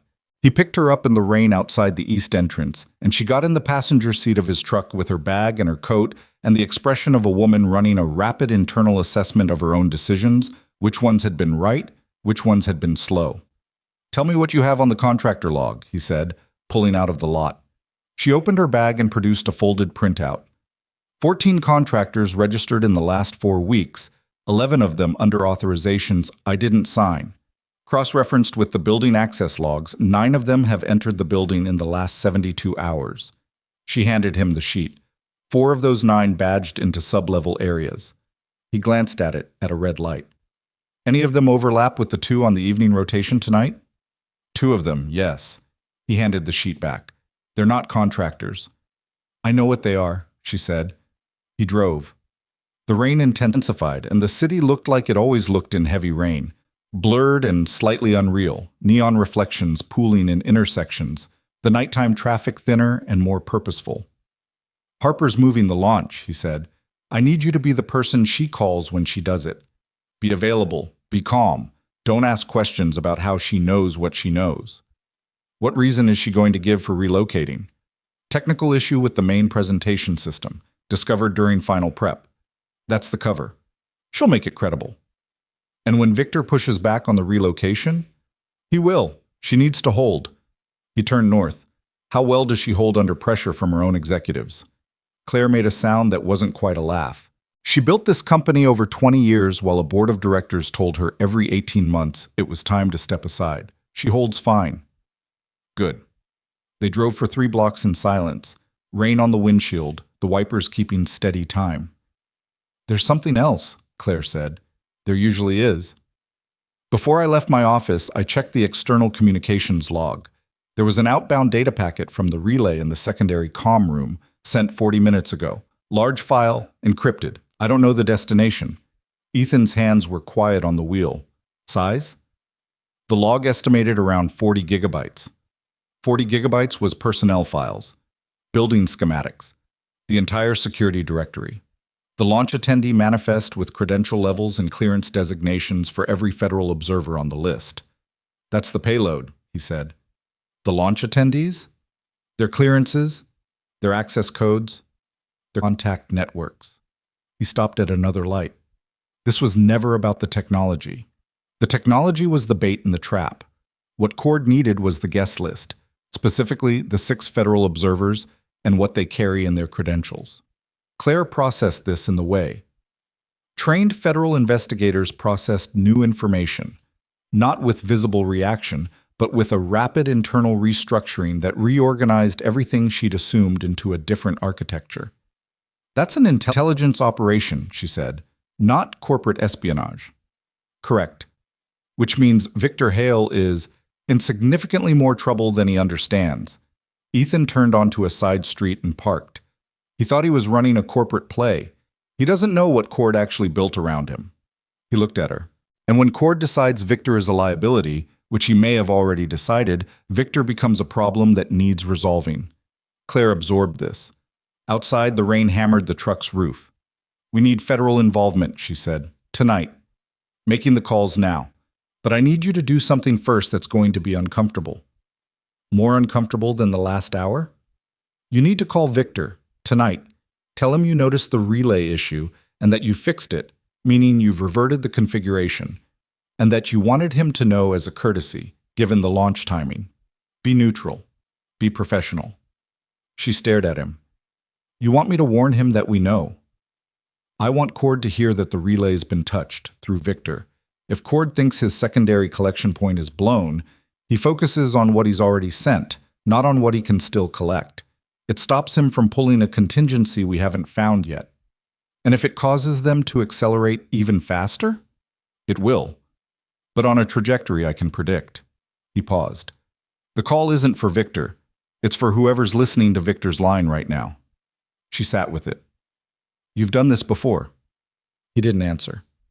Not this specifically, but this kind of thing. Running people as instruments without them knowing they're being run. He looked at the rain on the windshield. It's not something I'm proud of. She picked up her phone. Give me a minute. He got out of the truck and stood in the rain to give her the privacy, and also because standing in the rain gave him 3 minutes of thinking time that the inside of a vehicle didn't have. He took the clean phone out and sent 2 messages. The first went to R. Payload extracted. 40 gigs. Need destination trace, priority. The second went to a contact labeled simply 7, which was a direct line to a federal office he'd maintained for 4 years and used twice. And the message was a code he'd hoped not to send again, which translated to something close to active intelligence operation on domestic soil, requesting immediate coordination, stand by for location. The response from 7 came in 90 seconds. Standing by. Send location when ready. Who's the primary? He typed, Raymond Cord. A longer pause than he expected. Then, cross. Are you sure? He typed, sure enough. Claire knocked on the window. He got back in, dripping. Done, she said. Her voice was steady. He sounded rattled, tried not to show it. Did he ask how you found the relay? Yes. What did you tell him? Routine infrastructure check, pre-launch protocol. She set her phone down. He said he'd look into it, the way people say things when they need 12 seconds to think. Ethan nodded. Okay. What now? Now we go see Harper. Evelyn Harper opened her front door at 12:20 in the morning with the expression of someone who had received Claire's earlier text, understood its implications, spent 4 hours making herself not call anyone, and was now operating on the narrow ridge between composure and something that was about to stop being composure. She looked at them both. She looked at the rain on Ethan's jacket. Come in, she said. Her house was the kind of house that revealed a person accurately, lived in but ordered, expensive in the places that mattered functionally, and unpretentious about the rest. She led them to the kitchen table, which was where serious conversations happened in houses like this, and she put the kettle on with the automatic hospitality of someone who needed something to do with her hands. Talk, she said. Claire laid it out. The forged credentials, the replaced officers, the relay, the 40-gigabyte transmission. Evelyn stood at the counter with her arms crossed and her face doing the controlled processing that Ethan had now seen enough times to recognize as her version of the same thing he did, absorbing a situation without letting the size of it translate into visible shock. When Claire finished, Evelyn was quiet for a moment. How long has Victor been involved? Operationally, probably 6 to 8 weeks, Ethan said, as a knowing participant. Before that, he may have been recruited without understanding what he was being recruited into.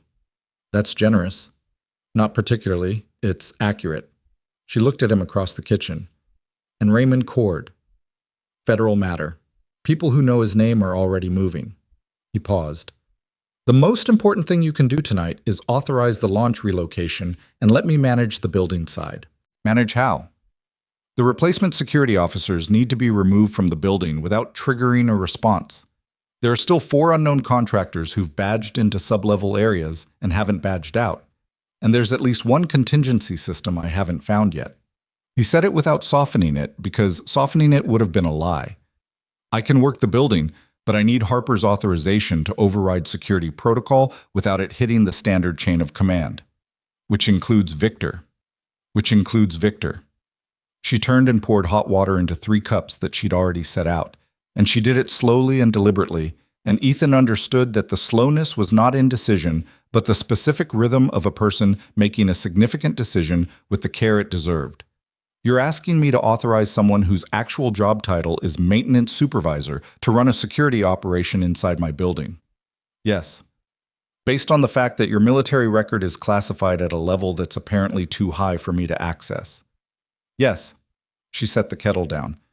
That's an extraordinary thing to ask. I know. Do you want to tell me what your record actually says? Not the classification, what the work was. The kitchen was warm and rain quiet. Claire had her hands around her mug and was looking at the table. Ethan considered it, not whether to tell her he'd been moving toward this for hours, but how to tell her in a way that was accurate without being a performance. Because the temptation with this kind of disclosure was always to let it carry more weight than it deserved. What he'd done wasn't a story. It was a job. It had costs that he carried and was going to keep carrying, and that weren't relevant to tonight's operational requirements. 11 years, he said. Navy Special Operations. The last 6 years commanding a rescue unit. Specific focus on personnel recovery in denied environments. Classified missions. When the unit was decommissioned, I left. He paused. I have a son who's 9. I needed something that looked like a normal life. Orion was as close as I could get to the kind of structural environment I understood without putting him in the middle of the work. The kitchen was very quiet. 37 operations, he added. 41 people recovered. I lost 3 men over 6 years. He said the last part the same way he'd said the rest, which was the only way he knew to say it. That's the record. Evelyn held his gaze for a moment. Then she picked up her mug, walked to the table, and sat down. What do you need from me, Ethan? She said. His first name, no title. Written authorization, building access override, and the launch announcement moved by morning. The announcement at this hour is going to cause questions. Technical failure on the primary presentation infrastructure, Claire said. I'll draft the statement. You sign it. Evelyn nodded slowly. She reached across the table to the notepad she apparently kept there by habit, pulled a pen from somewhere, and looked at Ethan. Give me the exact language. I was back at Orion by 2:15 in the morning. The building at this hour ran on skeleton staff, a 2-person overnight security rotation, building systems monitoring from a remote operations center, and whatever wasn't supposed to be there. He badged in through the east entrance with the override code Evelyn had authorized and went directly to sublevel 2, where the secondary communications room was now lit up on his mental map as the primary concern. The relay had transmitted its payload. The question was whether Cord had left a contingency process running, something timed or triggered, or whether the relay's job was complete and the hardware was now just hardware. He found out in the first 60 seconds. The secondary comm room door was open, and the light was on, and a man Ethan had not seen before was standing in front of the server rack with a laptop connected to the rear port and moving fast enough that he hadn't heard the door. He heard it now. He turned. Late 20s, compact, the kind of physical presence that came from training rather than size. His hand moved toward his jacket in the specific way of someone reaching for something at the waistband. Don't, Ethan said. The word landed with a quality that had nothing theatrical in it, just the flat authority of someone who'd given that exact instruction in rooms where it mattered, and the man's hand stopped. 2 seconds of silence. Laptop on the rack, Ethan said. Step back. 3 steps. He did it. He stepped back. His eyes were reading Ethan the way trained people read a room, calculating, not panicking. Who sent you? Ethan asked. I want a lawyer. You're not under arrest yet. Who sent you? Nothing. Ethan looked at the laptop, still connected. The screen showed a file transfer progress bar at 63%, a secondary payload moving to an external destination. He walked to the rack without taking his eyes off the man, reached behind the laptop, and disconnected the cable. The progress bar stopped at 63%. The man's expression told him what the laptop couldn't, that 63% was not the same as complete, and that this mattered to someone whose opinion this man cared about. Cord's going to cut you loose, Ethan said. That's how this kind of operation works. You're a field asset. When the operation is compromised, the field asset becomes the person who knew too much and is now someone else's problem. He paused. You know that. You knew it when you took the job. The man said nothing, but something in his posture shifted. Not enough to call it anything, just a degree of tension that hadn't been there before. The federal people who are going to walk through this building in about 4 hours are going to want to know 2 things, Ethan continued. What was in the secondary payload and where it was going. Right now, you're the only person who might know both. Whether that makes you valuable or inconvenient depends on what you decide in the next 30 seconds. The man looked at the disconnected laptop. He looked at the progress bar frozen at 63%. The destination server, he said. It's in the laptop's outbound history. I don't have the final recipient. I'm a courier. Is there another collection point in this building I haven't found? A pause. Floor 5. Ventilation control panel, east side. There's a device behind the access plate. Installed when? Yesterday morning. Ethan looked at him for a moment. Sit down on the floor with your back against the rack. Don't touch anything. He did.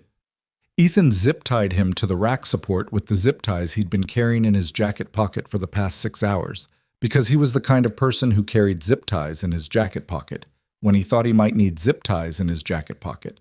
And then he picked up the laptop carefully, closed it without disturbing the battery, and went to find the Floor 5 device. He found it, removed it, bagged it, and was back on sublevel 2 at 3:05 when his personal phone rang with a number he recognized as Victor Hale's cell. He almost didn't answer. He answered. I know you're in the building. Victor's voice was different at 3 in the morning, thinner, the polish worn off. I can see your badge access on my phone. Then you know what I found? A pause. What do you want? That's an interesting question from where you're standing, Ethan said. Cross. I need you to understand what you're involving yourself in. This is larger than one building, larger than Orion. The people behind this, Raymond Cord. Silence. When Victor spoke again, his voice had changed register entirely. How do you know that name? Same way I know the outbound server log showed a 40-gigabyte payload at 11:40 tonight, and that your secondary courier was pulling a 63% complete file transfer from the comm room 20 minutes ago. He kept walking, taking the stairs. Victor, I need you to listen carefully. The people who recruited you did not tell you what they were actually running, and now that the operation has been compromised, you are the visible point of failure. Not Cord, not whoever is above Cord. You. A long silence on the line. The stairwell echoed. I want an arrangement, Victor said. That's a federal conversation, not mine. Can you... He stopped. Started again. Can you make sure that conversation happens before they decide they don't need it? Ethan pushed through the door to the 3rd floor. Be at the building at 7 a.m. Don't talk to anyone before then. Don't call anyone, don't send anything. And if Cord's problem right now isn't you, give me until 7. He hung up. He stood in the 3rd floor corridor for a moment.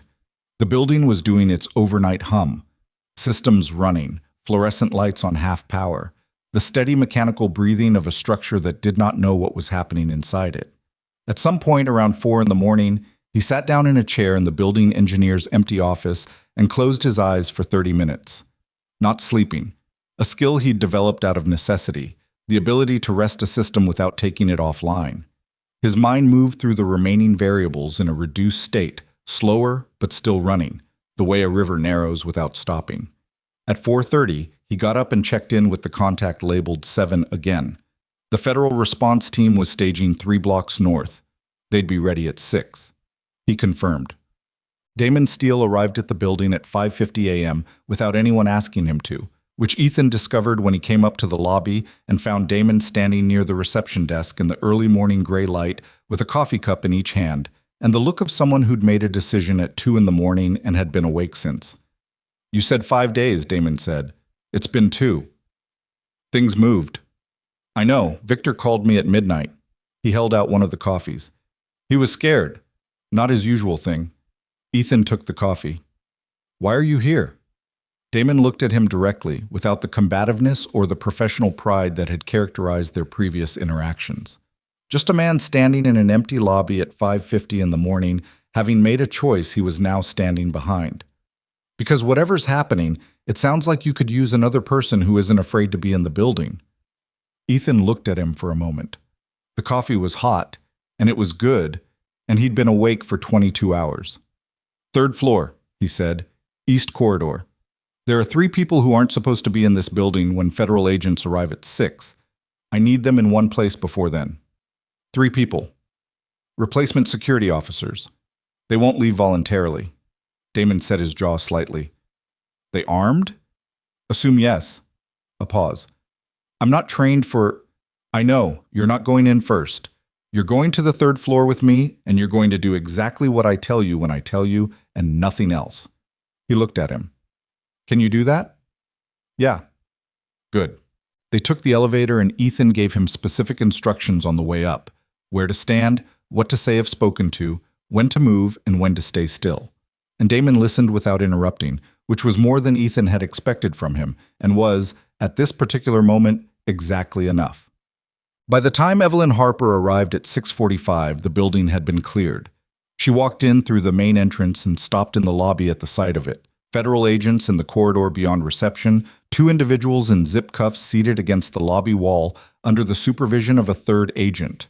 The hum of radio communication filling the space that 2 hours ago had been silent. Claire met her inside the door. It's done? Evelyn said. The building's secure. 3 of Cord's people are in custody on site.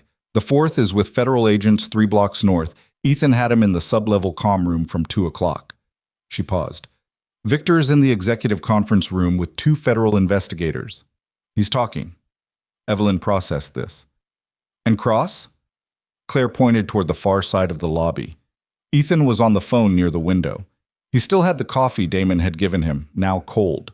His jacket was dusty at the knees from sub-level work, and he had the particular look of someone who had moved through a long night on mechanics alone and was now at the part where the mechanics could stop. Evelyn walked over. He finished his call, pocketed the phone, and looked at her. There was nothing in his expression that wanted recognition for what had happened in the last 7 hours, which was a quality she hadn't encountered often and which she was now, standing in the lobby of her own building, finding slightly extraordinary. "Cord," she said. "Federal matter from here, he'll be found." He said it without drama. The secondary payload transfer was incomplete at 63%. The destination server's been flagged. Between that and what Victor gives them, it's manageable. She looked around the lobby, at the agents, the activity, the morning light starting to press through the glass, her building, her people, who would arrive in a few hours expecting a normal workday. "What do I tell my employees?" she said. "Security incident, building cleared, operations normal, launch postponed for technical review. That's enough for today." He paused. "The federal investigators will want to manage the public statement. Let them." She nodded. She looked at him again. "You were fixing our lights." "Yes, ma'am." "For 14 months." "Yes." She stood with that for a moment. Around them, the lobby moved with its new temporary activity, radios and footsteps, and the low professional conversation of people managing an aftermath. "I owe you an apology," she said. "Not just for this week." He looked slightly uncomfortable, which was the most human she'd seen him look since this started. "You didn't know." "That's not an excuse I'm giving myself," she said quietly. "I looked at you for 14 months and saw a job title." He didn't deflect it. He didn't accept it graciously either. He just received it, the way a man does who has been on the other side of that kind of assessment enough times that he's learned not to react, but hasn't entirely learned not to feel it. "The building's secure," he said. "That's what matters today." She held out her hand. He shook it. Across the lobby, Damon Steele was talking to a federal agent with the slightly dazed expression of a man who had walked into a situation significantly more serious than advertised, and had, against his own expectations, managed not to make it worse. He caught Ethan's eye across the room and gave a small nod that was stripped of its usual performance. No ego in it, just acknowledgement. Ethan nodded back. The morning light was coming in fully now through the lobby glass, catching the dust motes in the air, and the building looked exactly as it always had. Ordinary, functional, quietly serving its purpose. Except that it wasn't what it had been 2 hours ago, and the difference was invisible from the outside, and most people would never know it, which was how it was supposed to work. A federal agent approached Ethan with a tablet and a request for a full operational debrief, and Ethan set down his cold coffee and said yes, and followed him down the corridor toward the conference room where the morning's accounting would begin. He didn't look back. The debrief lasted 4 hours and 11 minutes. Ethan sat at the executive conference room table with 2 federal investigators, a woman named Solace from the Counterintelligence Division, and a man named Reeves, who didn't give his division and whose questions were the kind that came from someone who already knew most of the answers and was verifying the gaps. They recorded everything. They asked some questions twice, from different angles, the way investigators did when they were checking whether a story had the same shape from all sides. It did. Solace was professional and focused. Reeves had a habit of tapping his pen twice between questions that Ethan eventually stopped noticing. They worked through the timeline chronologically. When he'd found the tap, when he'd identified the camera gaps, what the message from R had contained, what the courier in the comm room had said, the sequence on floor 5, the conversation with Victor at 3 in the morning. At one point, Reeves set his pen down and said, "Walk me through how you identified Cord." Message from a contact. What contact? A former colleague from classified service. I can give you the channel, but not the identity, without authorization from a level above yours. Reeves looked at him for a moment. That level exists? Yes? Reeves picked his pen back up, tapped it twice. Okay. They didn't ask about the 11 years directly. They were federal investigators, and they knew what a TS-SCI block meant, and they worked around it the way water works around a stone, efficiently, without making it an issue. But Solis asked, near the end, in a tone that was more personal than procedural, "How long have you been out?" 3 years.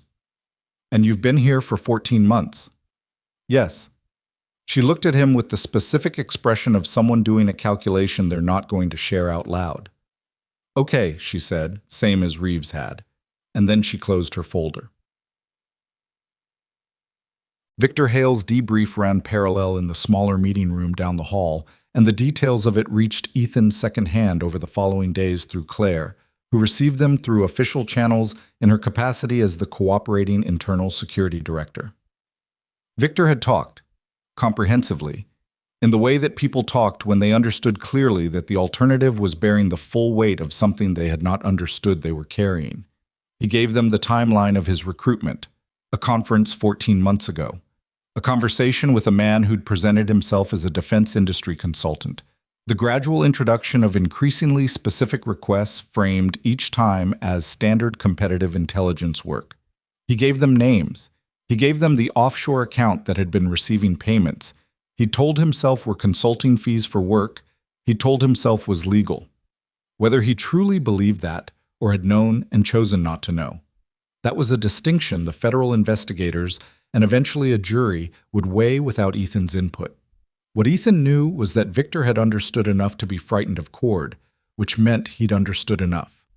Raymond Cord was apprehended 72 hours later in a city 400 miles away, in an apartment that contained 3 laptops, a satellite communication device, and documentation linking him to an overseas intelligence network that the federal investigators described, in the single public statement they released, as an active threat to domestic security infrastructure.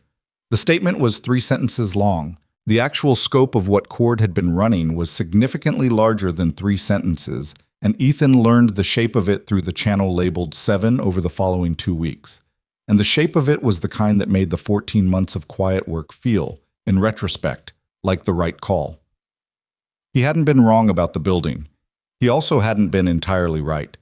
There were 2 elements of Cord's operation he hadn't found, and that only emerged during the federal investigation: a secondary receiver location and a third-party courier network that had been activated before Ethan had identified the threat. The 63% payload that he'd stopped in the comm room turned out to have been redundant. A portion of the data had already been transmitted through the third-party network 3 days earlier. He sat with that for a while, worked through where he'd been slow, where he'd prioritized incorrectly, where an earlier conversation with Claire or a faster call to Contact 7 might have closed the gap. It wasn't self-punishment. It was the same accounting he'd applied after every operation, the honest tally of what had worked and what hadn't, because the only way to make better decisions was to be accurate about the ones you'd already made. He'd been good. He hadn't been perfect. The distinction mattered. Orion Advanced Systems went quiet in the public sense for about a week. The launch was officially postponed, citing critical infrastructure review requirements, a statement that generated 2 skeptical news articles, and then was absorbed into the ambient noise of business news and forgotten. The replacement security officers were processed through the federal system without public announcement. The contractor credentials were traced, the access logs subpoenaed, and the building's security infrastructure was audited by a team that Orion did not select and could not influence.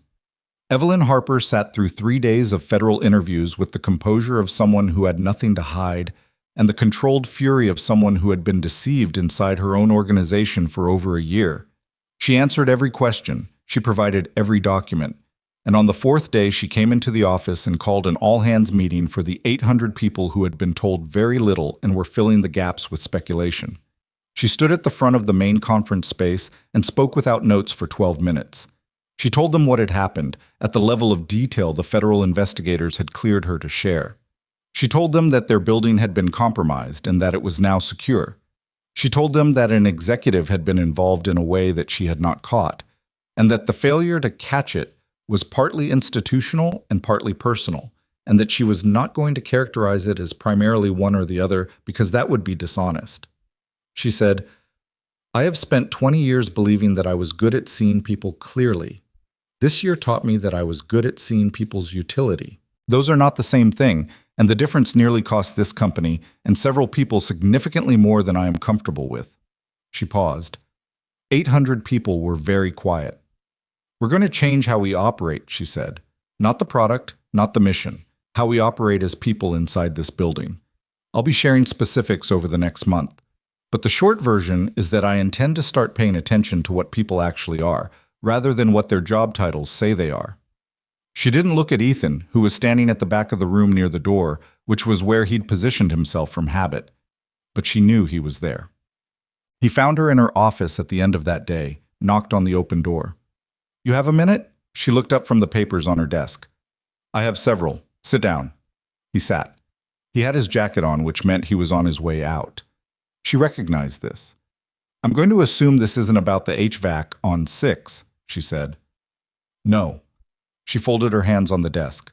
"Tell me." "The federal investigation is going to be ongoing for a while. They'll want periodic access to the building, to me, to the infrastructure records. Claire can manage most of it. She's the right person for that, and she's already built the relationship with Solis." "Agreed."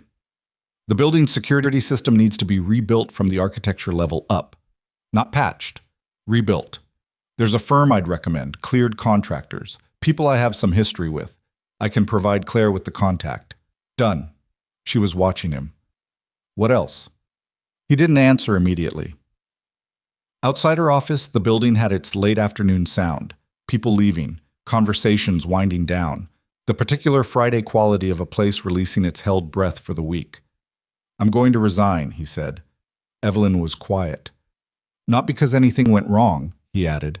"The building's secure. You've got what you need for the rebuild, and the federal side is going to run its course regardless of what I do from here." He paused. "Marcus starts a new school year in 6 weeks. I'd like to have a month before that to just be his father, without the weight of this." She looked at him for a long moment. "Is that the whole reason?" It wasn't, and she knew it, and he didn't try to make it be. "Part of it. The other part is that I came here because I needed somewhere that felt structured without being what I used to do. And it worked for 14 months. He kept his voice level. "It doesn't anymore. This building knows what I am now. That changes the thing I was using it for."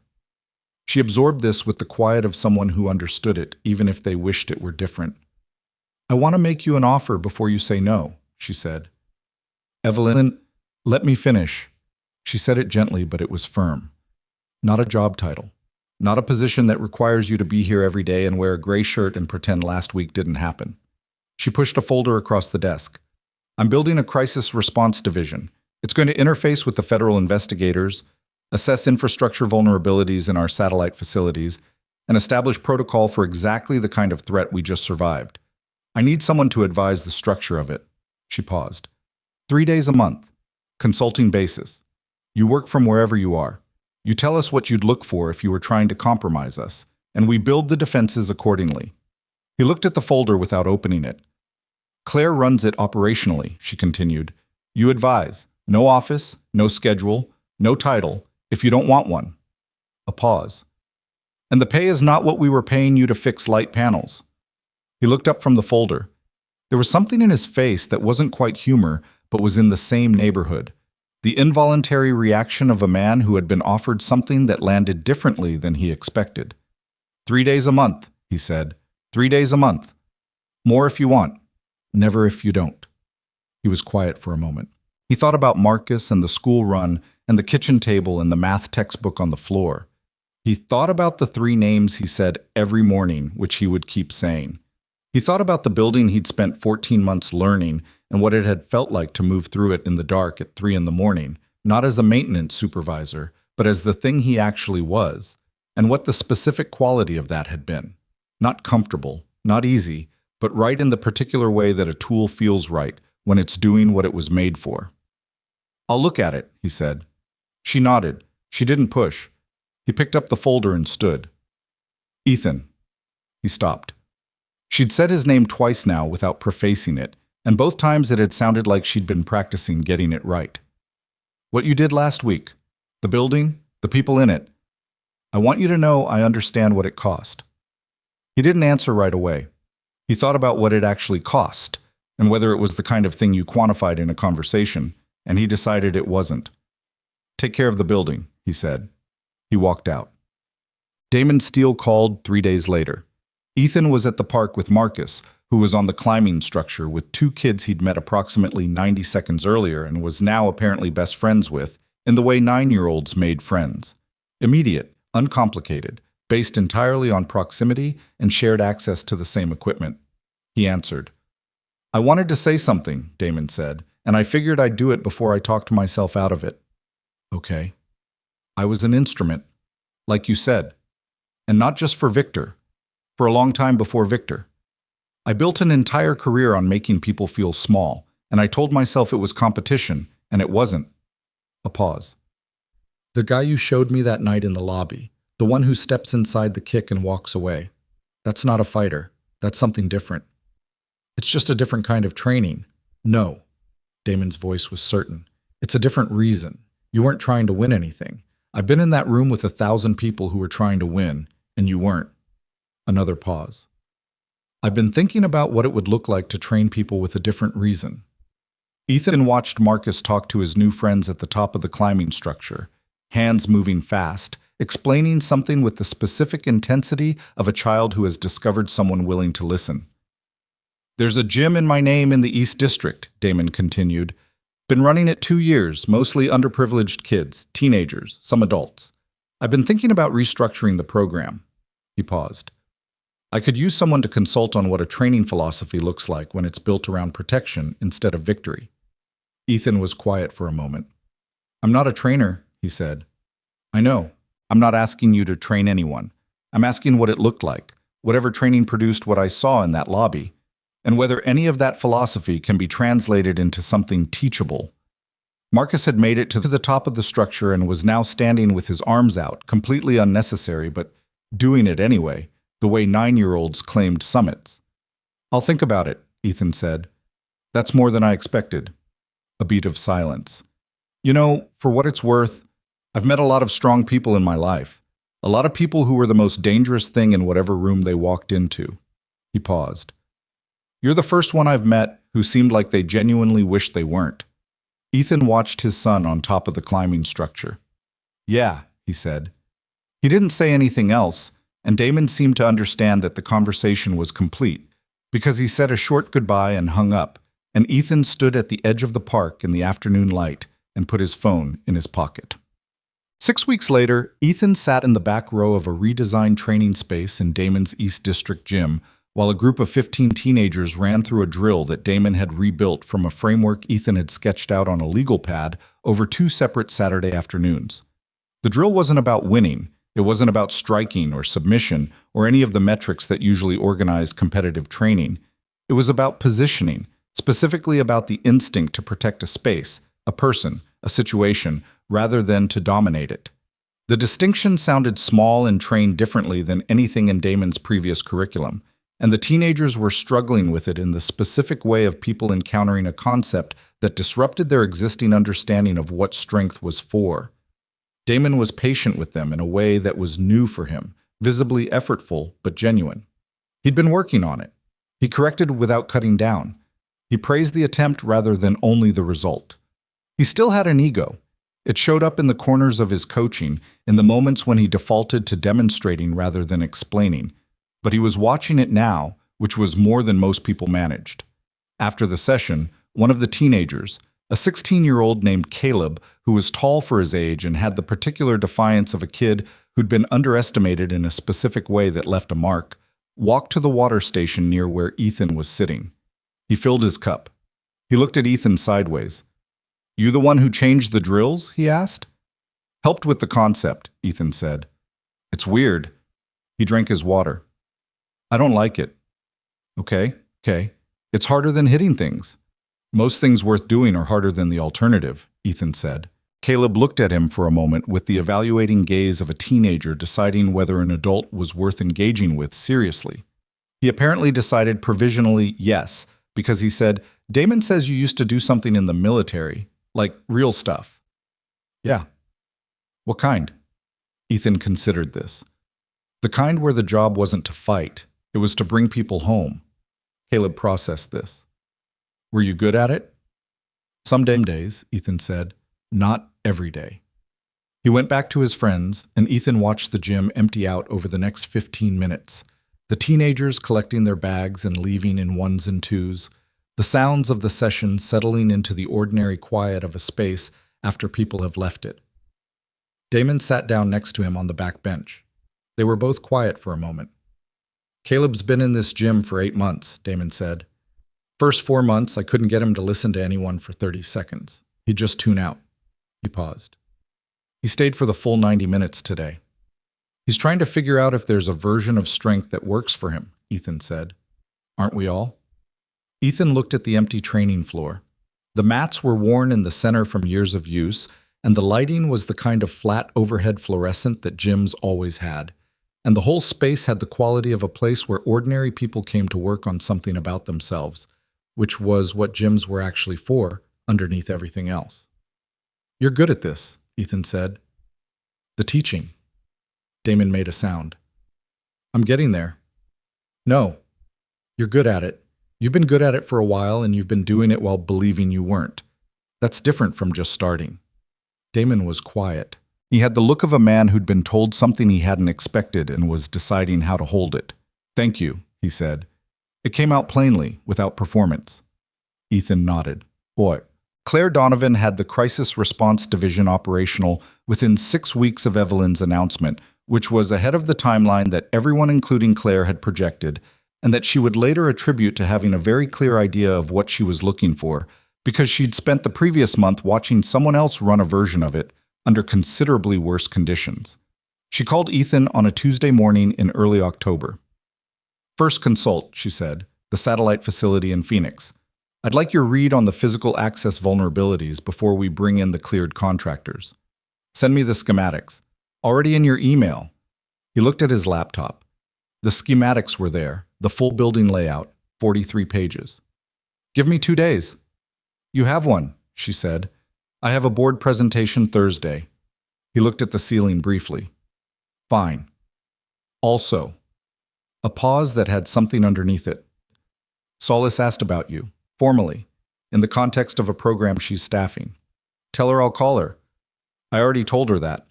Another pause. "Are you going to?" He looked out the window. October light, the particular quality of it in the morning, flat and clear. Marcus would be in school. The truck needed an oil change. He had 43 pages of Phoenix building schematics to read by tomorrow. And somewhere on his kitchen table there was an unfinished letter to the families of 3 men whose names he said every morning. A letter he'd started 4 times in 3 years and hadn't finished, and that he was going to finish this month because it was time. "Yeah," he said. "I'll call her." He hung up, poured his coffee, and sat at the kitchen table with the Phoenix schematics and the morning light coming through the window, doing the work the way he'd always done it, quietly, carefully, without asking anyone to notice. On a Saturday in late October, Ethan Cross drove Marcus to his soccer game, watched him play 40 minutes of enthusiastic and technically imprecise midfield, and then took him for burgers afterward at a place that had been there since before either of them was born, and that had the specific virtue of not trying to be anything other than what it was. Marcus ate his burger with both hands and talked about a book he was reading.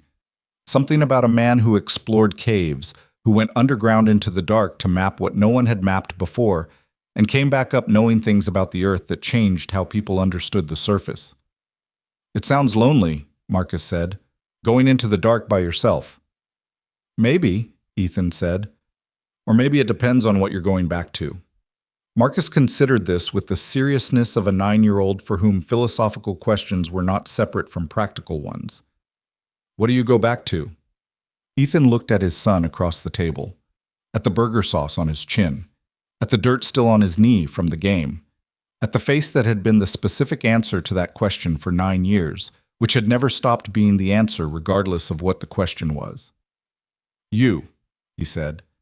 Marcus nodded, satisfied, and went back to his burger. Ethan looked at the window beside their booth, at the street outside, at the ordinary Saturday afternoon of a city going about its life. People walking dogs. A couple arguing mildly over where to park. 2 old men on a bench with coffee cups, saying nothing, which was the particular comfort of long friendship. He thought about the building, about the maintenance tunnels and the junction boxes, and the 14 months of quiet work that had not been quiet underneath, about the 3 names he'd say in the morning and the letter he was going to finish, About Caleb in the gym, holding his cup of water, deciding whether an adult was worth listening to.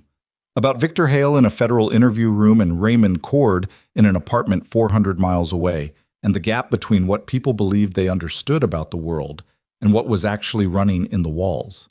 He thought about the question Damon had asked on the phone, whether Ethan genuinely wished he weren't the most dangerous thing in the room. The honest answer was more complicated than yes or no. He'd never wanted to be dangerous. He'd wanted to be useful, which had required becoming capable, which had produced danger as a byproduct. The danger wasn't the point. It had never been the point. The point was the 41 people who'd come home. The point was the building that was standing. The point was the boy across the table with sauce on his chin. Whether anyone saw any of that clearly was a different question, and one he'd made his peace with a long time ago. Marcus looked up from his burger. "You're thinking about work again?" "A little." "Is it the same work as before?" Ethan looked at him. "Not exactly. Better or worse?" He thought about it genuinely. "Different." Marcus accepted this with the equanimity of a child who had learned that his father's honest answers were worth more than his convenient ones. "Okay," he said, and went back to his burger. Outside, the October afternoon was doing what October afternoons did. Shortening, cooling, the light tilting toward gold in the way that always felt like something ending even when it wasn't. Ethan picked up his own burger and ate it, and the restaurant had its ordinary Saturday noise around them, and nobody in it knew anything about the maintenance tunnels, or the fiber tap, or the 3 names, or the 41 people, or the 11 years, and that was exactly how it was supposed to be. Some people spent their lives waiting for a room to recognize what they were. Ethan Cross had learned something it took most people a long time to learn, and some people never did. The work was the work. The people you protected stayed protected. And the only applause that ever mattered was the kind that came from knowing, privately, quietly, without anyone else's confirmation, that when it counted, you didn't look away. That was enough. It had always been enough. It would keep being enough long after the last light in the building went out, and the building forgot his name, and the city kept moving the way cities did, forward, indifferent, full of ordinary people living ordinary lives that someone, somewhere, was quietly making sure stayed that way. Well, the strongest people in any room are rarely the loudest ones. They're the ones who walk back to their work when the noise dies down, because they were never